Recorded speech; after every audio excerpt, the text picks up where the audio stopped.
مرزا حسن شیرازی. اچھا اب شیرازی کے لفظ سے آپ دھوکہ نہ کھائیے. شیراز ایران کا ایک بہت مشہور شہر ہے. وہاں رہنے والا ہر آدمی شیرازی. کوئی اچھا رہے گا تو وہ بھی شیرازی ہے, کوئی برا ہوگا تو وہ بھی شیرازی. تو اب اتنے سارے بڑے بڑے ہمارے مہاراجے بھی اسی شیراز سے گزرے. تو اب ان میں عظیم ترین جو مرجع گزرا ہے وہ مرزا حسن شیرازی. تو اب ان کی پہچان کے لیے ان کو فارسی میں کہتے ہیں مرزا بزرگ شیرازی, یا عربی میں کہتے ہیں شیرازی الکبیر, یعنی بڑے والے شیرازی, سب سے بڑے. اتنی عظیم شخصیت 1312 ہجرہ میں ان کی موت ہوئی ہے. اور یہ اتنے عظیم مرجع تھے اس وقت کے عراق کے حالات کو دیکھتے ہوئے. عراق آٹومن امپائر کا ایک پروونس تھا, وہی ارل تغرل جو پاکستان میں آج کل بہت فیمس ہو رہا. تو یہ پورے حوزے کو اٹھا کے نجف سے سامرہ لے گئے. یہ سامرہ میں پہنچے, یعنی اتنی عظیم شخصیت یہ وہاں گئے تو حوزہ وہاں چلا گیا پورا کا پورا. بہت عظیم شخص. انہوں نے ایک فتویٰ دیا تھا, ہر ایک کو معلوم کہ جو طریقہ تھا برٹش امپائر کا انڈیا میں بھی کیسے آئے. پہلے ایک ایگریمنٹ کیا وہاں کی حکومت سے تجارت بزنس کے لیے, اور پھر ایک بزنس کے نام پہ آہستہ آہستہ قبضہ کر لی. ایران نے بھی یہی طریقہ اختیار کیا. اس وقت کے ایرانی بادشاہ سے ایگریمنٹ کیا تمباکو کے حوالے سے. اب یہ تفصیل میں نہیں جا رہا ہوں کہ حرب ایمان کے حالات بیان کرنا. اور وہ ایگریمنٹ کا مطلب یہ تھا کہ جتنا بھی تمباکو ہوگا وہ سب وہ لے جائے گا اور پھر وہاں کے پروڈکٹ بنا کے بیچے گا.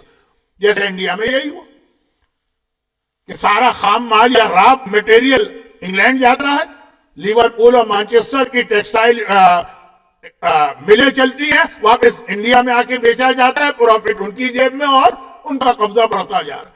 صرف ایک جملہ کہا نا, آج کے دن کے بعد تمباکو کا استعمال امام زمانہ سے جنگ کرنے کے برابر ہے. یہ ایک جملہ ایسا فتویٰ بنا کہ ایران کے لوگ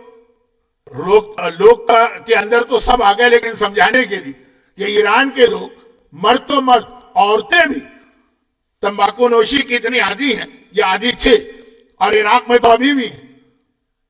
لیکن ایک فتویٰ آ گئے, وہاں اللہ کا حکم آتا ہے لوگوں سے حرام چیز نہیں چھوڑی جاتی. یا ایک مرجے کا یعنی یوں تو وہ حکم اللہ ہی کا ہے, لیکن بہرحال وہ اسٹیٹس تو نہیں ہے نا, حرام ہے تمباکو کا استعمال. اور پولیٹیکل فتویٰ, یہ نہیں کہا کہ قرآن حدیث سے یہ شراب اور سور کے گوشت کی طرح سے حرام ہے. اس وقت کے حالات کوئی ہاتھ لگانے کو تیار نہیں ہے. اتنا نقصان ہوا کہ ایگریمنٹ توڑنا پڑا. یہ میں صرف اصل واقعہ اس کے بعد کا ہے. یہ میں نے صرف اس لیے بتایا کہ کوئی پڑھا لکھا آدمی یہ نہ کہے ارے وہ کیا نجاست طہارت پیشاب خون کی نجاست میں ڈوبنے والے, ان کو دنیا کی کیا خبر. تمہیں دنیا کی خبر نہیں ہے. تم نے پورا انڈیا, پورا پاکستان, پورا بنگلہ دیش برٹش امپائر کے ہاتھ میں دے دیا, غلام بنا دیا. تم وزیر بھی تھے, تم راجہ بھی تھے, تم حاکم بھی تھے اپنے علاقے کے. تمہاری ساری عقلیں ختم ہو گئی, وہ آ گیا یہاں پر. اور یہ حوزہ علمیہ میں بیٹھنے والا ایک فتوے کے ذریعے سے ایسی منہ کی کھائی برٹش امپائر نے عراق اور ایران میں کہ یہ وہ علاقہ رہا کہ جہاں پہ قبضہ نہ ہو سکا. یہ مرجے کی میں بات کر رہا ہوں. میں نے اسی لیے واقعہ ان کا لیا کہ واقعی اور کسی مرجے کا ہو تو لوگ یہی کہتے ہیں ان کو سوائے نجاست طہارت کے مسائل کی اور آتا کیا ہے مراجع کو. ان کو وہ آتا ہے جو نہ تمہیں آتا ہے نہ تمہارے بادشاہوں کو آتا ہے. اور اچھے بادشاہ سنسیئر, میں شرابی کبابی محمد شاہ رنگیلے کی بات نہیں کر رہا ہوں, لیکن جو ویژن ایک مرجع کا ہے. ابھی آیت اللہ ہے بزرگ شیرازی, ان کا آخری وقت ہے.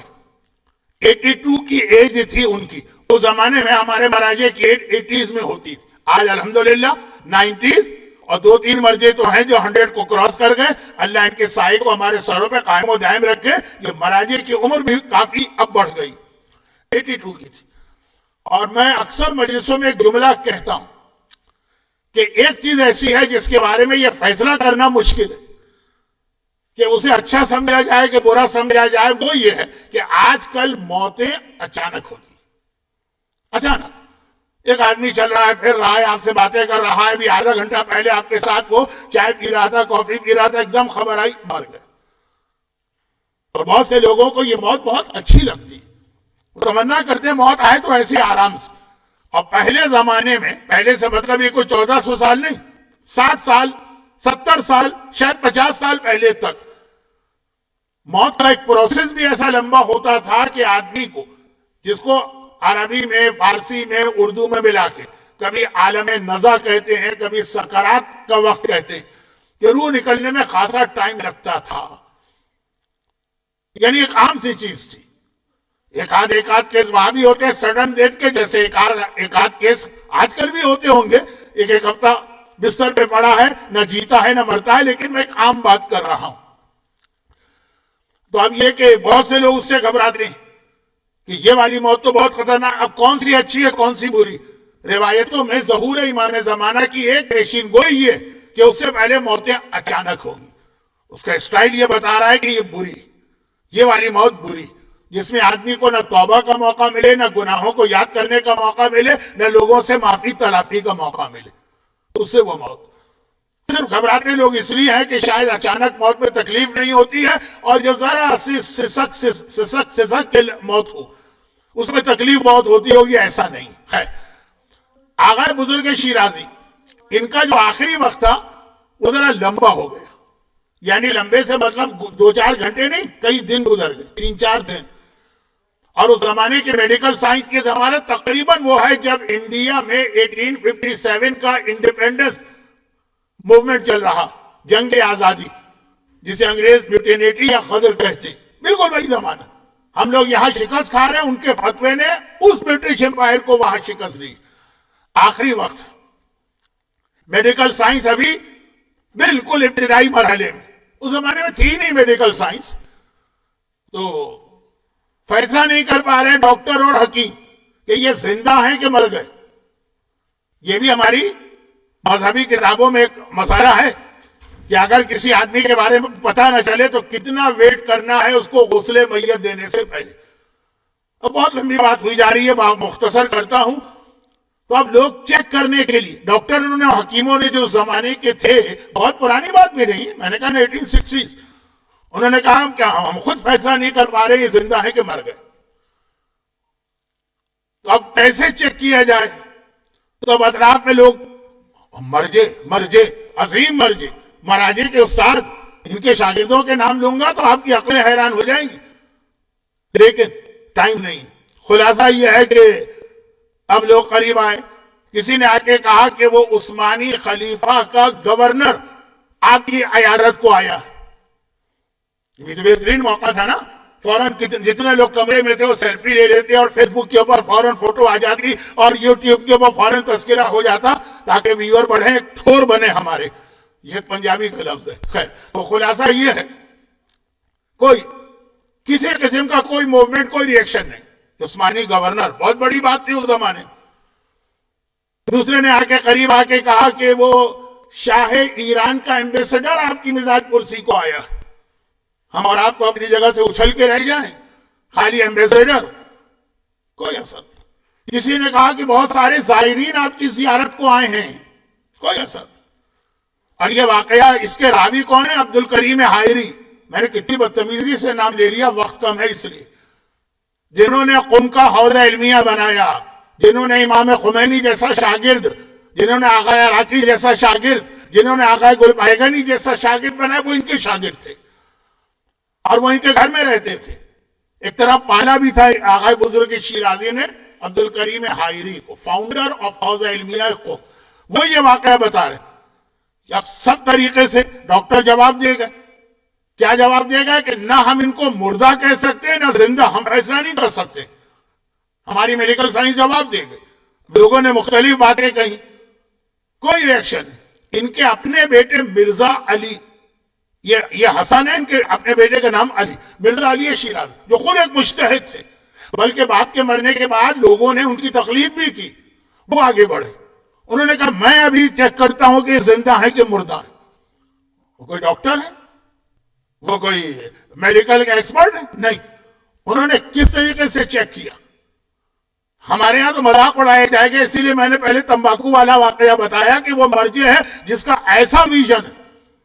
قریب آئے، قرآن کے قریب منہ لے جا کے کیا کہا؟ آپ کو تو بہت ہی ہے چھوٹی چیز لگے گی، بلکہ شاید آپ کہیں کہ نعوذ باللہ نانسنس. انہوں نے کہا کہ بابا ایک بات بتائیے کہ اگر تندور میں روٹی جل جائے تو یہ جلی ہوئی روٹی ہم کھا سکتے کہ نہیں کھا سکتے؟ چیک کر رہے ہیں اپنے باپ کی زندگی اور موت.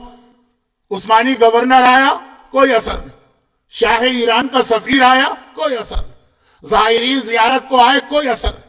بیٹے نے مسئلہ شرعی پوچھا اور کتنا بظاہر مسئلہ, ہمارے یہاں تو ہر آدمی جواب دے, فوراً آنکھیں کھولی, کہا کہ اس وقت تو میں فیصلہ نہیں کر پا رہا کہ اس کو حرام کہوں کہ حلال.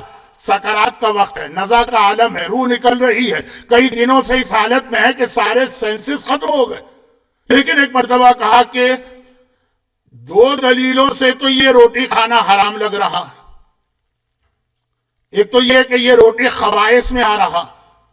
قرآن کریم نے پیغمبر کی خاصیت بتائی, یحل لہم الطیبات ویحرم علیہم الخبائث, وہ انسانوں پر خبائث کو حرام کر رہا ہے. خبائث مانے گندگی.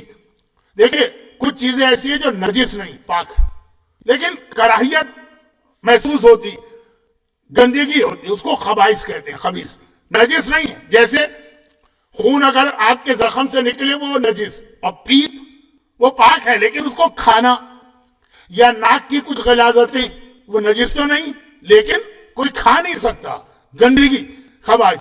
تو کہا جلی ہوئی روٹی خبائث میں آتی ہے شاید, تو اس لیے اس کا کھانا حرام ہوگا, اور وہ نہ ہو تو کم از کم یہ صحت کے لیے نقصان دہ ہے, تو جو صحت کے لیے نقصان دہ ہے تو وہ حرام ہے. مگر دوسری دلیل بتا رہی ہے کہ یہ حلال ہونا چاہیے, کیونکہ اگر تم نے جلی ہوئی روٹی کو حرام سمجھ کے پھینک دیا تو اس کے اطراف میں کچھ ایسا آٹا بھی ہوگا جو جلا ہوا نہیں ہے, وہ اگر صحیح آٹا تم نے پھینکا تو وہ اسراف ہے, اور یہ اسراف اسلام میں گناہ ہے. ہمارے یہاں ایک شادی بیاہ کے جوڑے میں کتنا اسراف ہو جاتا, ہمارے یہاں ایک چھوٹے سے برتھ ڈے کے فنکشن میں کتنا اسراف ہوتا, اور وہ مرضی آخری وقت میں یہ بتا رہا ہے کہ وہ چھوٹا جو تھوڑا سا صحیح آٹا اس کو پھینک دیا تو کہہ رہے کہ ابھی میں سوچ رہا ہوں کہ اس کو حرام کہوں کہ حلال, آنکھیں کھول دی. یہ مسائل کی کوئی اہمیت ہے کہ فیصلہ نہیں ہو پایا, لوگ سارے طریقے اختیار کر کے ناکام ہو گئے, لیکن جیسے ہی ایک مسئلہ شرعی اور اتنا معمولی کہ ہم اور آپ تو مذاق اڑائیں کہ کوئی مسئلہ ہے ایسے وقت میں پوچھنے کا, ایسے وقت تو چھوڑو, یہ تو عام حالت میں بھی پوچھنے والا مسئلہ نہیں ہے, لیکن دنیا سے جاتا ہوا مرجع واپس آ گیا. یہ علم سے محبت ہے, یہ اہل بیت کے پیغام سے محبت ہے, یہ اہل بیت کے علم کو دنیا تک پہنچانے کا طریقہ. اور یہاں پہ ایک بات اس لیے بھی عرض کر دوں کہ اب اتنا ان کا آج تعارف ہو گیا کہ اگر کسی اور مجلس میں یہ بیان کروں گا تو یہ دوبارہ ریپیٹ کرنا پڑے گا ان کا ویژن, تمباکو والا فتویٰ. تو اب اتنا وقت نہیں ہے, چھوٹی سی بات بتا دوں کیونکہ اس کے بعد والا مسئلہ بھی بہت اہم. اور وہ کیا, وہ یہ ہے کہ جب یہ اپنے بھرپور مرجعیت کے زمانے میں تھے, آخری وقت کی بات نہیں کر رہا ہوں, بہت مختصر کر رہا ہوں اس کو, تو آپ کو پتا ہے کہ جب تک کہ یہ سیکیورٹی پرابلم نہیں ہوئے تھے, ہر مرجع کے پاس دن کا ایک ٹائم ہوتا تھا جہاں زائرین سے وہ ملاقات کرتا, اور جتنی شہرت ہوگی اتنا بڑا مجمع آتا رہتا. تو سامرہ میں ان کی ملاقات کو بھی لوگ آتے تھے. اب یہ بہت توجہ سے واقعات سنیے گا, اس کے بعد میں 11ویں امام کے واقعات پر آ رہا ہوں. یہ ابھی تو میں نے وہ سسٹم آپ کو بتانا چاہا جو امام قائم کر کے گئے, جس کا مذاق اڑانا ہم اور آپ اپنی ذمہ داری سمجھتے ہیں. یہی تو لوگ کہتے ہیں کیا ہمارے مجتہدین کرتے رہتے ہیں, وضو غسل نجاست طہارت خون اور یہ پسینہ انہی میں لگے رہتے ہیں. زائرین زیارت کے لیے آ رہے ہیں, بڑا مجمع, اور جب طریقہ ہے کہ ایک لائن سے لوگ آتے ہیں, ان کو ہاتھ ملاتے ہیں, بوسہ دیتے ہیں, آگے بڑھ جاتے ہیں, بہت سارے. ان کی نگاہ ایک نوجوان پہ پڑ گئی, وہ اس لائن میں کھڑا. آخر اس کو عربی اور اردو میں تو کہتے ہیں فراست, انگلش میں اس کے لیے بہت مشکل لفظ ہے جو میرے لیے ناممکن تھا یاد کر کے آپ تک پہنچانا. فراست, وٹ, ویژن نہیں, وٹ یعنی کسی کو دیکھ کے فوراً اندازہ کر لینا کہ یہ اس کے دل میں کیا, فیس ریڈنگ نہیں, ایک الگ چیز. اس میں نگاہ پڑ گئی. اب جو یہ واقعہ نقل کر رہے ہیں آغا عبدالحادی شیرازی, جو 61 کے مرجع, جو نابینا ہو گئے تھے, جن کا واقعہ میں نے پہلی محرم کو بلکہ چاند رات کو پڑھا, وہ یہ واقعہ کوٹ کر رہے ہیں کہ زائرین آ رہے ہیں, ہاتھ ملا رہے ہیں, بوسہ دے رہے ہیں, لیکن ان کی آغا بزرگ شیرازی کی, وہ تمباکو والے مرے, ان کی نگاہ اسی نوجوان پہ پڑی لگی ہوئی. لوگ بڑھتے جا رہے ہیں, لائن بڑھتی جا رہی ہے, وہ اسی کو دیکھ رہے ہیں. یہاں تک کہ وہ نوجوان کا ٹرن آ گیا, ان کے ہاتھوں کو بوسہ دے رہا. جیسے ہی بوسہ دے کے کھڑا ہوا, انہوں نے روک لیا, پوری لائن رک گئی, روک لیا اور کہا کہ تم کون ہو, میں نے تمہیں آج تک نہیں دیکھا. اب یہ جتنے لوگ ہیں یہ سب نئے ہیں, سب زائر ہیں, زیارت کے لیے آئے, کوئی انڈیا سے, کوئی پاکستان سے, کوئی بنگلہ دیش سے, کوئی ایران سے, کوئی کہیں سے, کوئی کہیں سے. اس کو روکے گا, میں نے تمہیں نہیں دیکھا. کہا کہ میں ایک دینی طالب علم ہوں, حوزے میں ایڈمیشن کے لیے آیا ہوں, مجھے آپ سے درس لینا. ہمارا مرجع درس دیتا ہے باقاعدہ, یعنی وہ اسٹوڈنٹس کو پڑھاتا. تو میں اپنا شہر چھوڑ کے آیا ہوں اور آپ کے پاس بیٹھوں گا اور آپ سے علم حاصل کروں گا. جدھر آپ کے ذہن جا رہے ہیں یہ وہ واقعہ نہیں ہے, یہ کوئی ٹیررزم نہیں ہے. کہا کہ تم کہاں کے رہنے والے ہو؟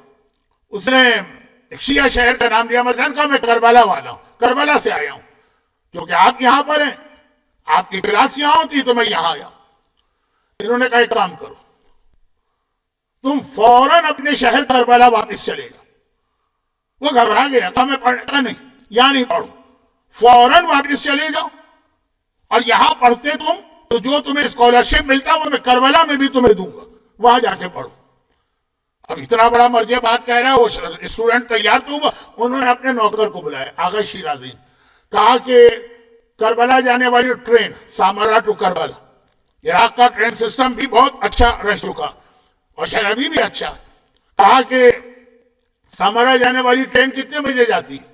مثلا اس نے گھڑی دیکھ کے, گھڑی تو نہیں لیکن جو بھی سسٹم ہو, کہا 1 گھنٹے بعد جائے گی. کہا اس نوجوان کے ساتھ چلو, اسٹیشن تک اس کے ساتھ جاؤ, دیکھو اسے اپنے سامنے ٹرین میں سوار کرانا, اور جب ٹرین چلے تب واپس آنا. یہ نہیں کہ ڈبے میں بٹھایا اور آ گئے. ہر وقت یہ ہے کہ کہیں بیچ سے یہ سٹک نہ جائے. یہ لفظ ممبر کے لیے ٹھیک نہیں ہے, لیکن ٹائم نہیں ہے میرے پاس, 11ویں امام کے حالات میں بس آ ہی رہا ہوں. کہا کہ جب اپنے سامنے ٹکٹ خریدنا, ڈبے میں بٹھانا, اتنی دیر کھڑے رہنا جب تک کہ ٹرین موو نہ ہو جائے. وہ چلا گیا. اور ہر تھوڑی دیر بعد اتنا بڑا مرجع اس وقت اپنے لوگوں سے پوچھتا ہے کہ وہ نوکر آیا کہ میرا نہیں آیا. لوگوں نے کہا نہیں, ابھی آ رہا ہے, ٹائم باقی ہے. ہر 15 منٹ کے بعد یہاں تک کہ وہ نوکر آ گئے. جیسے ہی وہ نوکر آ گئے, انہوں نے پوچھا اپنے سامنے بٹھایا, جی ہاں. ٹرین چلی تھی؟ کہاں چلی؟ وہ اترا تو نہیں تھا؟ نہیں. ٹرین نے اسپیڈ پکڑ لی تھی؟ کہ اسپیڈ پکڑ لی. اب سب لوگوں کے دل میں ایک سسپینس پیدا ہوا, بڑے بڑے مجتہدین ان کے اطراف بیٹھے. کہا یہ بات کیا؟ کہا یہ نوجوان مجھے لگ رہا کہ ایسا جوشی عقیدت میں بھرا ہوا کہ یہاں پر آئے گا, سامرا کے روضے میں زیارت کے لیے بھی جائے گا, یہاں بھی بیٹھے گا, اور کچھ دشمنان اہل بیت کا نام لے کے ان پہ لعنت کرے گا. جو اتنے سالوں کی میری محنت ہے اس کو یہ تباہ کر دے گا. جو سامرا کے ماحول کو میں نے اتنی مشکل سے بنایا, ہر ایک کو پتا ہے سامرا میں 80% سنی حضرات ہیں, 20% شیعہ. کہا جو اتنی مشکل سے ایک یونٹی میں نے پیدا کی, اس طرح سے مسلمانوں کو ایک دوسرے کے قریب کیا, یہ اپنے جوش محبت کے اندر ایسے نعرے لگائے گا روزے کے صحن میں بیٹھ کر کہ جس کے نتیجے میں میری ساری محنت ضائع ہو جائے گی. اس لیے میں نے اس کو واپس بھجوایا اور میک شور کیا کہ یہ چلا جائے, ادھر سے ادھر نہ ہو. اب پھر جو یہ واقعہ دیکھ رہے ہیں وہ ایک نہیں کئی, ان میں سے کسی نے کہا کہ ایک بار میں کربلا کی زیارت کو گیا تو نوجوان مولا حسین کے روزے کے صحن میں ملا. میں نے اس کو پہچان لیا, کون بھولے گا اس واقعے کو. میں نے کہا تم یہاں؟ کہا کہ ہاں, وہ آغا شیرازی نے مجھے حکم دے کے واپس بھیج دیا. کہا کہ بتاؤ کہ تم جو سامرا آئے تھے تو تمہاری نیت کیا تھی؟ کہا میری 2 نیتیں تھی, ایک تو یہ تھا کہ درس لینا, اور دوسرا یہ کہ دشمنان اہل بیت کی اکثریت ہے تو روزانہ مجھے دعائے صنمی قریش وہاں پڑھنا. یہ ہمارے پاس ایک دعا ہے, اگرچہ ویکسٹ دعا لیکن ہے. بہرحال یہ نہیں کہہ سکتے کہ بالکل غلط, لیکن جس کے اندر قریش کے 2 بتوں کے اوپر لعنت بھیجی ہے مولا کے حوالے سے, اور 2 عورتوں کے اوپر. کہا مجھے وہ وہاں پڑھنا تھی جو میں کربلا میں روز پڑھتا ہوں, مجھے یہ وہاں پہ پڑھنا تھی دشمنوں کے گڑھ میں بیٹھ کر. اب ان کی سمجھ میں آیا جو یہ واقعہ کوٹ کر رہے ہیں کہ یہ آغا, اچھا صرف چہرہ دیکھ کے پہچان لیا کہ یہ یہاں کس نیت سے آیا ہے اور کیا حرکتیں کرے گا. اچھا جو دشمنان اہل بیت ہیں ان سے لعنت یا بیزاری تو بالکل دین کا حصہ,